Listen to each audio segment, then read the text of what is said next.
Welcome back to the Lights Out podcast, bedtime stories for boys and girls around the world. Good evening, boys and girls. Are you ready for bed? Are you all snuggled up and ready for another Lights Out bedtime story? Well, you're in for a treat tonight because we have another gold medal Caldecott book by Jane Yolen, and tonight's story is called Owl Moon. And a big shout out goes to all the Spotify fans and everybody who's liking, subscribing and following this show and supporting us however you can. So back to the story, because it's all about the story, remember? Once upon a time, it was late one winter night, long past my bedtime, when Pa and I went owling. There was no wind, the trees stood still as giant statues, and the moon was so bright the sky seemed to shine. Somewhere behind us, a train whistle blew, long and low, like a sad, sad song. I could hear it through the wooden cap Pa had pulled down over my ears. A farm dog answered the train, and then a second dog joined in. They sang out, trains and dogs, for a real long time, and when their voices faded away, it was as quiet as a dream. We walked on towards the woods, Pa and I. Our feet crunched over the crisp snow, and little grey footprints followed us. Pa made a long shadow, but mine was short and round. I had to run after him every now and then to keep up, and my short, round shadow bumped after me. But I never called out. If you go owling, you have to be quiet. That's what Pa always says.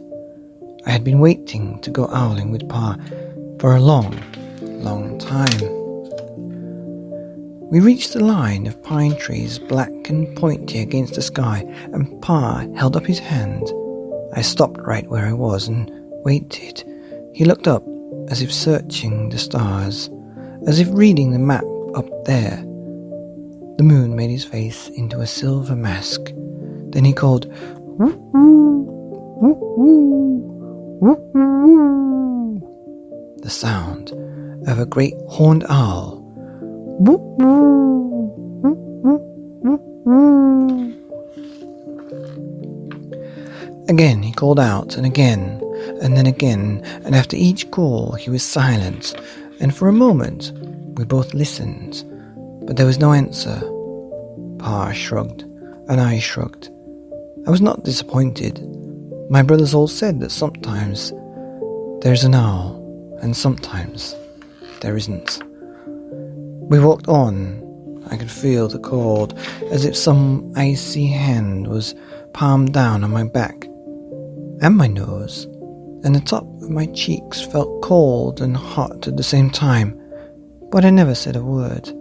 If you go owling, you have to be quiet and make your own heat. We went into the woods.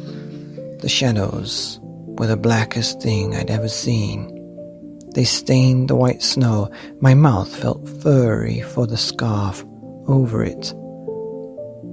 It was wet and warm. I didn't ask what kind of things behind the black trees in the middle of the night. When you go owling, you have to be brave. Then we came to a clearing in the dark woods. The moon was high above us. It seemed to fit exactly over the centre of the clearing, and the snow below it was whiter than the milk in a cereal bowl. I sighed, and Pa held up his hand. I put my mittens over my scarf and over my mouth, and I listened hard, and then Pa called out, "Woo, woo, woo, woo, woo, woo, woo, woo, woo, woo." I listened, and I looked so hard my ears hurt, and my eyes got cloudy with the cold. Pa raised his face and to call out again, but before he could open his mouth, an echo came threading its way through the trees. Woo, woo, woo, woo, Woo-hoo. Pa almost smiled. Then he called back, woo, woo, woo, woo, woo, woo. Just as if he and the owl were talking about supper, or about the woods, or the moon, the cold. I took my mittens off, the scarf off my mouth, and I almost smiled too. The owl's call came closer from higher up in the trees on the edge of the meadow. Nothing in the meadow moved. All of a sudden, an owl shadow, part of the big tree shadow, lifted off and flew right over us. We watched silently, with heat in our mouths, and the heat of all those words we had not spoken. The shadow hooted again. Pa turned on his big flashlight and caught the owl just as it was landing on the branch. Wow. For 1 minute, 3 minutes, maybe even 100 minutes, we stared at one another. Then the owl pumped its great wings and lifted off the branch like a shadow without sound. It flew back into the forest. "Time to go home," Pa said to me. I knew then I could talk. I could even laugh out loud. But I was a shadow as we walked home. When you go owling, you don't need words, or warm, or anything but hope. That's what Pa says. The kind of hope that flies on silent wings under a shining owl moon. The End of Owl Moon by Jane Yolen.